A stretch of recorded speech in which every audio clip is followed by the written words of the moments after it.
আসসালামু আলাইকুম সবাইকে। এইচএসসি 24 ব্যাচের আমাদের কিন্তু এইচএসসি এক্সামের রুটিন দিয়ে দিয়েছে। তো আজকের ভিডিওতে আমরা কি করব, 24 ব্যাচের যারা মানবিক বিভাগের শিক্ষার্থী আছো তোমাদের জন্য আমরা আজ 24 ব্যাচের যে রুটিনটা আছে সেটা অ্যানালাইসিস করব এবং কিভাবে আমাদের পরীক্ষায় কোপ মারা যায় সেটা নিয়ে কিন্তু আমরা ডিটেলস আলোচনা করব। সো বোর্ড কর্তৃপক্ষ কিন্তু তাদের একটা রুটিন দিয়ে দিয়েছে, যেই অনুযায়ী রুটিনে কিন্তু পরীক্ষা হবে। তো আজকে আমরা চিন্তা করব যে কিভাবে এই বোর্ড এক্সামগুলোর মাঝখানে যে গ্যাপগুলোতে আছে কীভাবে পড়াশোনা করব এবং কোন দিন কী পড়াশোনা করব যাতে করে আমরা কিন্তু আমাদের এই বোর্ড এক্সামে ভালো করতে পারি। ঠিক আছে, তো এই আর কি। তো শুরুতে একটু মার্কেটিং করে ফেলি, যেহেতু 24 পরীক্ষা চলে আসলো, 24 ব্যাচের এইচএসসি এক্সাম। তো আমাদের রিভিশন কোর্স লঞ্চ হয়ে গেছে, তোমরা রিভিশন কোর্সে জয়েন করে ফেলো যারা এখনো জয়েন করোনি। ঠিক আছে, রিভিশন কোর্স নিয়ে বিস্তারিত আরও ভিডিও সামনে আসবে। ওকে, তো সবার আগে দেখি আমাদের পরীক্ষা কী কী আছে। তো বরাবরের মতো আমাদের এইচএসসি এক্সাম এবারও শুরুতে যাচ্ছে কি বাংলা দিয়ে। তো বাংলা প্রথম পত্র দিয়ে আমাদের এইচএসসি পরীক্ষা শুরুতে যাচ্ছে এবং সেটা হচ্ছে 30 জুন। 30 জুন হলো রবিবার এবং বাংলা পরীক্ষার প্রথম পত্রের পরীক্ষা থাকছে, বাংলা দ্বিতীয় পত্রের পরীক্ষা এবং পরীক্ষাটা হচ্ছে কি 2 তারিখে। ঠিক আছে, সো আমাদের যদি আমরা দেখি জানুয়ারি, ফেব্রুয়ারি, মার্চ, এপ্রিল, মে, জুন। ঠিক আছে, তো জুন হচ্ছে কিন্তু 30 মাস, মানে ঠিক আছে 30 ডেজে যে মান্থ হয় সেটা 31 মাস না। সো এতে কি হচ্ছে, 30 তারিখের পরে পরীক্ষা হয়ে গেছে 2 তারিখে বাংলা দ্বিতীয় পত্র। সো আমি যদি টেকনিক্যাল চিন্তা করি, যেহেতু 31 মাস না, 1 তারিখ হলো গ্যাপ। সো 30 তারিখ আর 2 তারিখের পরীক্ষার মাঝখানে গ্যাপ থাকতেছে মাত্র 1 দিন। ঠিক আছে, সো অনেকের কাছে মনে হতে পারে যে এই টাইমটা একটু ইনসাফিসিয়েন্ট, মানে বাংলা দ্বিতীয় পত্র রিভিশন দেওয়ার জন্য। কারণ নর্মালি আমরা বিজ্ঞান হোক, মানবিক হোক, ব্যবসা শিক্ষা হোক, যে বিভাগের শিক্ষার্থী হই না কেন, বাংলা দ্বিতীয় পত্রের দুর্বলতা আমাদের জন্য একটা খুব কমন একটা জিনিস বা কমন একটা রোগ আমি বলবো। তো দেখা যায় সারা বছর বাংলা পড়া হয় না এবং পরীক্ষার আগের রাতে গিয়ে আমরা এটার জন্য প্যানিক করি। সো এইচএসসি পরীক্ষার আগে বেসিক্যালি একদিন রাখাটা, রিভিশন দেওয়াটা, এটা হলো যাদের প্রিপারেশন ভালো আছে তাদের জন্য খুব ভালো মতো পসিবল। কিন্তু যাদের প্রিপারেশন ভালো নাই বা যারা বেসিক্যালি যে সংখ্যায় আছো যে একদিন কীভাবে বা তোমার বাংলা দ্বিতীয় পত্রটা তুমি সলভ করতে পারবা, তারা যে কাজটা করতে পারো, তারা কি করবা, যে তোমার মোটামুটি প্রিপারেশন তুমি শুরু করবা আরও 1 সপ্তাহ আগে থেকে। ঠিক আছে, 1 সপ্তাহ আগে থেকে প্রিপারেশন শুরু করো। ঠিক আছে, তখন তুমি মোটামুটি যদি 30 তারিখ থেকে তোমার যদি বাংলা প্রথম পত্র পরীক্ষা হয়, তুমি 23-24 তারিখ থেকে বাংলা দ্বিতীয় পত্রের প্রিপারেশন নিয়ে ফেলো। ঠিক আছে, আমরা যদি বাংলা দ্বিতীয় পত্রের কী আসে চিন্তা করি, তাহলে দেখে যে বাংলা দ্বিতীয় পত্র কিন্তু খুবই, যদি চিন্তা করি সিমিলারলি, খুবই কিন্তু সহজ আসে। কীভাবে সহজ আসে, আমাদের বাংলায় কিন্তু নির্মিত অংশ থাকে একটা, ব্যাকরণ অংশ থাকে একটা। নির্মিত অংশে কি যে জিনিসগুলো বা টপিকগুলো থাকে সেগুলো তো হলো আমাদের ওভারঅল কি, আমাদের সৃজনশীল জিনিসপত্র। ঠিক আছে, সেটা আমাদেরকে ক্রিয়েটিভ জিনিসপত্র, সেগুলো আমাদেরকে লিখতে হয়। শুধুমাত্র যদি আমরা লেখার নিয়মকানুনটা শুধু যদি জানি, যে রচনা কীভাবে লিখতে হয়, সারাংশ কীভাবে অ্যান্সার করতে হয়, ভাব সম্প্রসারণ কীভাবে লিখতে হয়, বা চিঠি কীভাবে লিখতে হয়, ইমেল কীভাবে লিখতে হয়, তাহলে কিন্তু মোটামুটি জিনিসগুলো আমার পারা যায়। কিন্তু আমরা যদি ব্যাকরণ পার্টে আসি, ব্যাকরণ পার্টে কিন্তু বানায় লেখার সুযোগটা কিন্তু থাকতেছে না। তো তোমরা যেটা করতো ব্যাকরণ পার্টের জন্য কিন্তু শুরু থেকে, ওই যে বললাম 23-24 তারিখ বা তোমার প্রয়োজন মতো সময় অনুযায়ী কিন্তু তুমি সময়টা শুরু করতে পারো। এতে করে হবে কি, যে শুরুর দিকে তুমি কি করবা, তো ব্যাকরণ, বাংলা দ্বিতীয় পত্র ব্যাকরণ অংশে ভালো করার জন্য তোমাকে যেটা করতে হবে সেটা হলো যে সহজ কথা, বিগত বছরে তুমি যদি বোর্ড কোশ্চেনটার দিকে তাকাও বাংলার ক্ষেত্রে, ঘুরে ফিরে প্রত্যেকটা পার্টে যদি আমরা যাই, ঘুরে ফিরে দেখো যে আইদার একবার আসবে যে উচ্চারণের ক্ষেত্রে যে নিয়ম লেখার ব্যাপারটা, বানানের নিয়ম লেখার ব্যাপারটা, এই দেখো ঘুরে ফিরে অ বা এ, ঠিক আছে, বা আ, এই জিনিসগুলো কিন্তু ঘুরে ফিরে আসতেছে, সেম জিনিসই কিন্তু আসছে। তুমি যদি একটা বিগত বছর প্রশ্নটা খুলে দেখো কোনো একটা টেস্ট পেপার থেকে বা মেরিজি থেকে, তুমি দেখবা একটা প্রশ্নের পাশে দেখা যাবে যে এতগুলো বোর্ডের নাম দেওয়া আছে বা সালের নাম দেওয়া আছে, তাহলে তুমি বুঝতে পারবা যে বাংলা দ্বিতীয় পত্র ব্যাকরণ অংশ ভালো করার জন্য কিন্তু ওই মাত্র কয়েকটা প্রশ্ন পড়ার ছাড়া কিন্তু বিকল্প নাই। ওই কয়েকটা পড়লেই দেখা যাবে তুমি ব্যাকরণ অংশের মানে দ্বিতীয় পত্রের ব্যাকরণ অংশ খুব ভালো করে ফেলতে পারবা। ঠিক আছে, তো মোটামুটি আমরা পড়াশোনা শুরু করবো এখানে 23-24 তারিখ থেকে, যদি আমাদের খুব বেশি পরিমাণে গ্যাপ থাকে, এবং মোটামুটি 27 তারিখ পর্যন্ত আমরা বাংলা দ্বিতীয় পত্র ফোকাস করব। তারপর আমরা 28-29 2 দিন বা 3 দিন আমরা রাখবো বাংলা প্রথম পত্রের জন্য। এবং আমার মনে হয় বাংলা প্রথম পত্রের জন্য এই 2 দিন গ্যাপ খুবই এনাফ। ঠিক আছে, একটা ভালো প্রিপারেশন নেওয়ার জন্য। এবার আমরা দেখতে পাচ্ছি ইংরেজি প্রথম পত্র।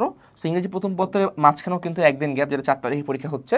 সো ইংলিশ প্রথম পত্রে খুব একটা সিগনিফিকেন্ট কিছু থাকে না, যার কারণে কিন্তু ইংলিশ ফার্স্ট পেপারের জন্য 1 দিন গ্যাপ তোমার জন্য এনাফ। ঠিক আছে, 1 দিন গ্যাপ তোমার জন্য এনাফ, আনলেস তুমি যদি ইংলিশে ফেল করা স্টুডেন্ট হও, তোমার কিন্তু খুব বেশি একটা এখানে ম্যাটার করে না কয়েকদিন গ্যাপ আছে। ঠিক আছে, বাদবাকি জিনিসগুলো যা আছে টপিকগুলো, সেগুলো কিন্তু 1 দিনের মধ্যে কভার করা পসিবল। এবং এক্ষেত্রে আমি বলবো তোমাদের রাইটিং পার্টের উপর তোমরা বেশি জোর দাও, কারণ ইংলিশ ফার্স্ট পেপার বা সেকেন্ড পেপার যেটাই হোক না কেন, ইংরেজি রাইটিংয়ে আমাদের বাঙালি স্টুডেন্টদের দুর্বলতা কিন্তু একটা, মানে মনে করো ট্রেডিশনাল, ঠিক আছে, অনেক দিন থেকেই আর কি হয়ে আসা, এটা একটা বংশানুক্রমিক দুর্বলতা। সো এই জায়গাটাতে আমাদেরকে কী করতে হবে, একটু লিখিত পাঠের উপর একটু সচেতন হতে হবে। সেই ক্ষেত্রে আমরা যেটা করতে পারি, যে আমরা যাতে আমাদের বানানগুলো যাতে ভুল না হয়, যাতে গ্রামাটিক্যাল ইরর না না হয়, ঠিক আছে, এবং যাতে কাটাকাটি না হয়। এই তিনটা জিনিস যদি মাথায় রাখো তাহলেই মোটামুটি যদি একটা কমপ্লিট সেন্টেন্স তুমি যদি লিখে আসতে পারো এবং সেইটা যদি স্ট্রাকচার ধরে ধরে ধরে ধরে যদি বাকিগুলো লিখে আসতে পারো, একটা প্যারাগ্রাফ বলো বা তোমার কী বলো রচনা বলো, যেইটাই বলো লিখে আসতে পারো, তাহলে মোটামুটি একটা নাম্বার তুমি সিকিউর করতে পারবা। কিন্তু তুমি যদি দেখা যায় যে রিটেন পার্ট বা আমাদের লিখিত অংশ যদি ইংলিশে যদি তুমি কি করো যে এই ভুলগুলো করো, যে বানান ভুল হচ্ছে বা তোমার সেন্টেন্স তুমি একটা কমপ্লিট সেন্টেন্স তুমি স্ট্রাকচার অনুযায়ী মানে লিখতে পারতেছো না, তাহলে কিন্তু সমস্যাটা হয়ে যাবে, তখন কিন্তু পরীক্ষার রেজাল্টটা খারাপ হতে পারে। আচ্ছা, সো তারপর কি আমাদের সেকেন্ড পেপারের আগে কিন্তু আমরা একটা ভালো গ্যাপ পাচ্ছি। সেকেন্ড পেপার পরীক্ষা হলো কিন্তু আমাদের 7 তারিখে, ঠিক আছে, জুলাই মাসের 7 তারিখে হলো সেকেন্ড পেপার পরীক্ষা ইংলিশের, এবং সেখানে আমরা দেখতে পাচ্ছি মোটামুটি 4 তারিখের 5-6 2 দিন গ্যাপ আছে।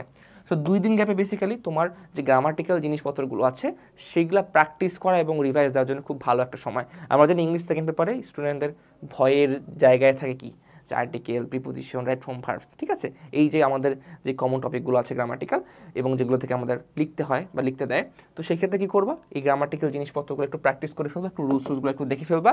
রুলস দেখার থেকে বেটার হয় যে রুলসের নিচে যে উদাহরণটুকু দেওয়া থাকে, এক্সাম্পলগুলো দেওয়া থাকে, সেই এক্সাম্পল দিয়ে তুমি যদি রুলসগুলো একটু পড়ো বা একটু রিভার্স ওয়েতে যদি রুলসগুলো পড়ো তোমার জন্য বেটার হয়। তো রিভার্স ওয়েতে কীভাবে তুমি ইংলিশ গ্রামাটিক্যাল রুলসগুলো পড়বা, এটা নিয়ে ভিডিও সামনে আসবে। ওকে, এবার দেখো আইসিটি, ঠিক আছে, আইসিটি পরীক্ষার আগে আমাদের মাত্র 1 দিন গ্যাপ। সো আমাদের মানবিক বিভাগের শিক্ষার্থী যারা আছি তাদের জন্য কিন্তু আইসিটি একটা আতঙ্কের নাম।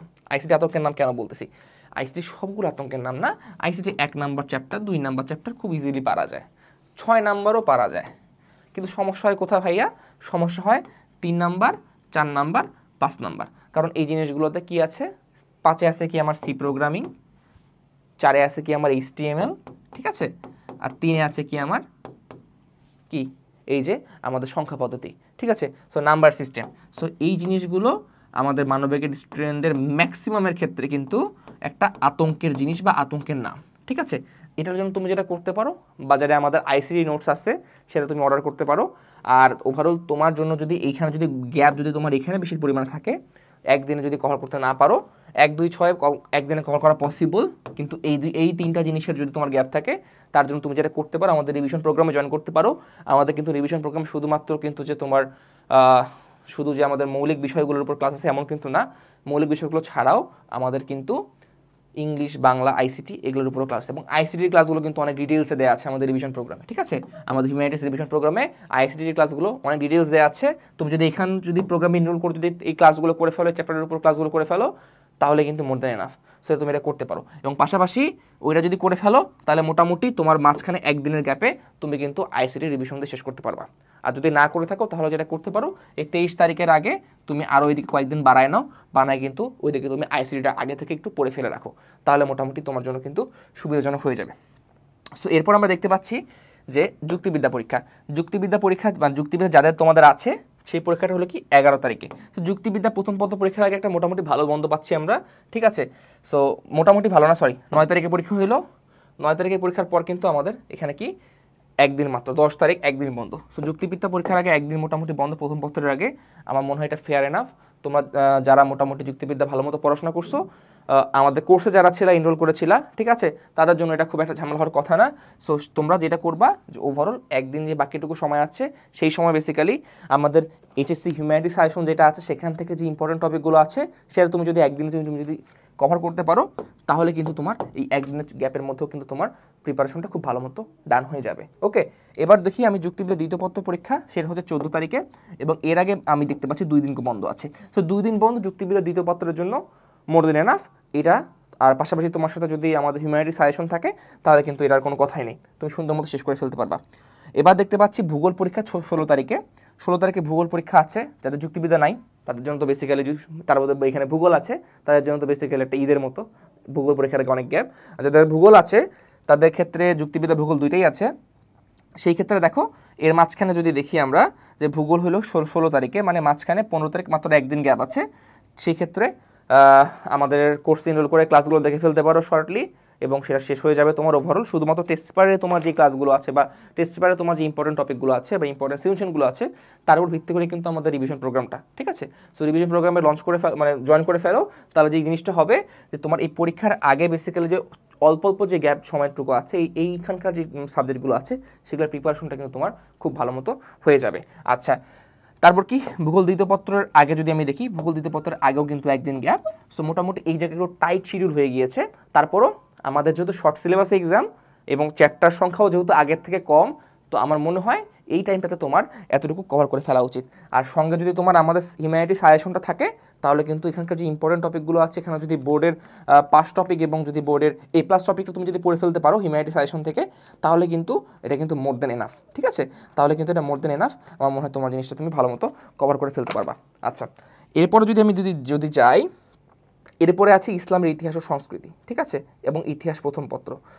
ওকে, সো বেসিক্যালি এখন যাদের ইসলামের ইতিহাস আছে এবং যাদের কি বলে ইতিহাস আছে, ঠিক আছে, দুইটার যে কোনো একটা নিতে পারবা, তাই তো?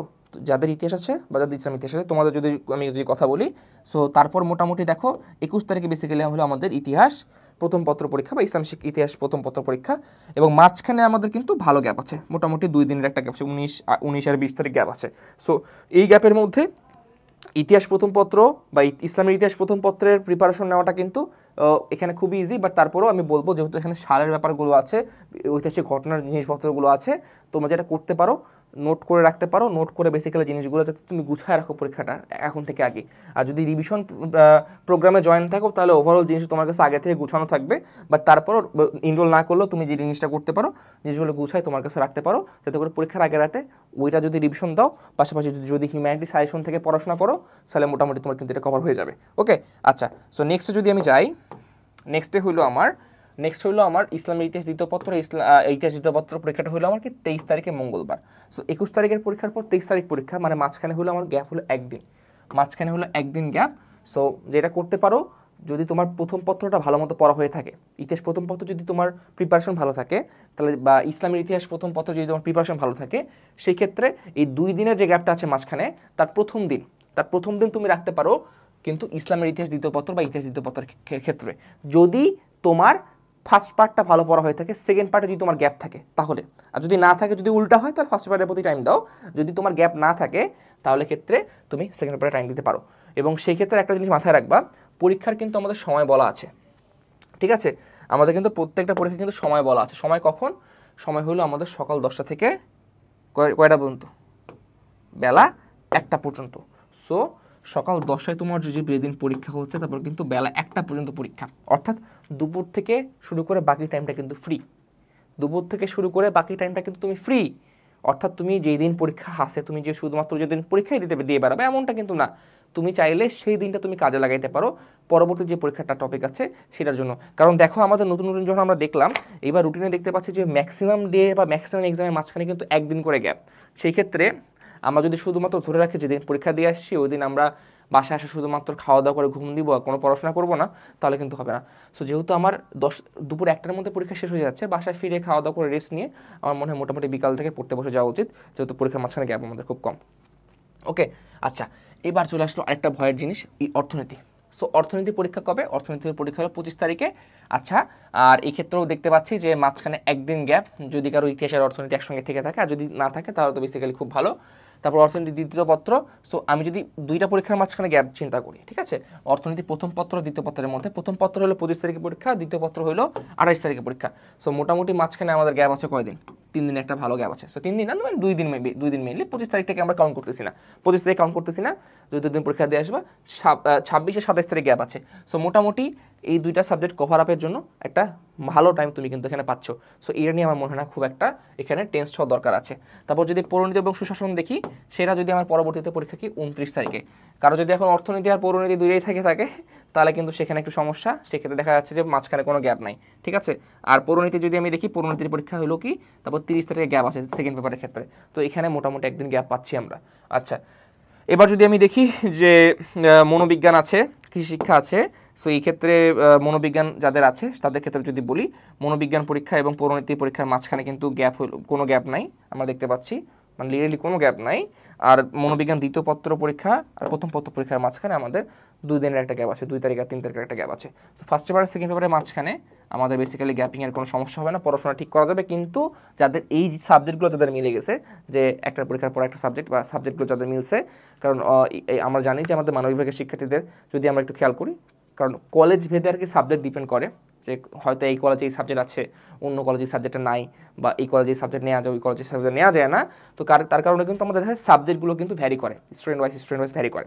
সো তোমার যেরকমভাবে রুটিনটা আছে এবং তোমার যে সাবজেক্টগুলো আছে, তুমি আমার আজকের ভিডিওটার পর তোমারটা কিন্তু সেভাবে সাজায় নিবা। তুমি যদি করো যে সবগুলো নিয়ে তুমি যদি ভাবে একসাথে বসো, তাহলে কিন্তু তুমিও কিন্তু মনে করো কি হয়ে যাবে, তোমার ওভারঅল কিন্তু তুমি একটা কিন্তু ফান্দে পড়ে যাবা যে কোন দিন কোন পরীক্ষা। সো আমি যেটা করতাম, আমার যখন ছিল আমি কি করতাম, যে সাবজেক্টগুলো আমার নাম এগুলো কেটে দিতাম, সিম্পলি কেটে দিতাম, শুধুমাত্র যেগুলো আমার আছে শুধুমাত্র ওগুলো হাইলাইট করে দিতাম। এতে করে হয়তো কি আমার একটু ফোকাস থাকতে সুবিধা হতো, যে কোন তারিখের পর কোন তারিখ পরীক্ষা, তারিখ ডেট সব কিছু কিন্তু আমার ভালো মতো কিন্তু খেয়াল থাকতো। কারণ না হলে কিন্তু এগুলো কনফিউজ হওয়া খুব স্বাভাবিক, স্পেশালি যেভাবে আমাদের বোর্ড থেকে আর কি সবার জন্য যেহেতু রুটিনগুলো দেয়। সো এই ক্ষেত্রে একটা সাজেশন থাকবে যে তোমার এরিয়াটা মার্কিং করে দেওয়া, যেই সাবজেক্টগুলো তোমার আছে সেই সাবজেক্টগুলো তুমি যাতে মার্ক করে রাখো, সুন্দর মতো হাইলাইট করে রাখো, তাহলে কিন্তু জিনিসটা তোমার ওয়ার্ক করবে। ঠিক আছে? সো মোটামুটি যদি এখানে দেখি, এবং পাশাপাশি ইসলাম শিক্ষা আছে, ইসলাম শিক্ষার যদি দেখি, ইসলাম শিক্ষার ক্ষেত্রে আমাদের 5 তারিখে পরীক্ষা আছে, 7 তারিখে পরীক্ষা আছে, মাঝখানে একদিন গ্যাপ আছে। ঠিক আছে? এই ক্ষেত্রে দেখো আমরা যদি এইবারকার রুটিনে যদি আমি যদি কথাবার্তা বলি, এবারে রুটিনকার, তো দেখতে পাচ্ছি মোটামুটি ম্যাক্সিমাম পরীক্ষার ক্ষেত্রে দেখছি মাঝখানে একদিনের গ্যাপ আছে, একদিনের গ্যাপ, যেটা অনেক ক্ষেত্রে দেখা যায় যে এইচএসসি এক্সামের যদি আমরা ভারের তুলনা করি খুবই ইনসাফিসিয়েন্ট। ঠিক আছে? সত্যি বলতে খুবই ইনসাফিসিয়েন্ট, কারণ সবগুলো চ্যাপ্টার রিভাইজ করা, ভালো মতো রিভাইজ করা এবং সব কিছুভাবে সেগুলো ভালো মতো অ্যান্সার করা কিন্তু অনেক সময় টাফ হয়ে যেতে পারে। তো তাদের জন্য সাজেশন থাকবে লাস্টলি যেটা বলবো, যে আমাদের হিউম্যানিটির সাজেশন ফলো করতে পারো। এখানে বেসিক্যালি পরীক্ষার আগের রাতে পড়ার মতো টপিকগুলো দেওয়া আছে, এখন থেকে নিয়ে শুরু করে দাও, যে বেসিক্যালি কোন কোন জিনিসগুলো একটা চ্যাপ্টারে আসলেই গুরুত্বপূর্ণ, যাতে সেই জিনিসগুলো তুমি এখন থেকে ভালো মতো প্র্যাকটিস করতে পারো, ভালো মতো পড়তে পারো, যাতে করে পরীক্ষার আগের রাতে গিয়ে তোমার বেসিক্যালি কোনো প্রকার আনসার্টেনিটিতে ভুগতে না হয়, যে ভাইয়া পরীক্ষার সময় খুব কম, হাতে সুযোগ ছিল কিন্তু আমি সেটা কাজে লাগাতে পারিনি। আর যারা এখন আমাদের রিভিশন কোর্সে এনরোল করোনি, এনরোল করে ফেলো। আসসালামু আলাইকুম।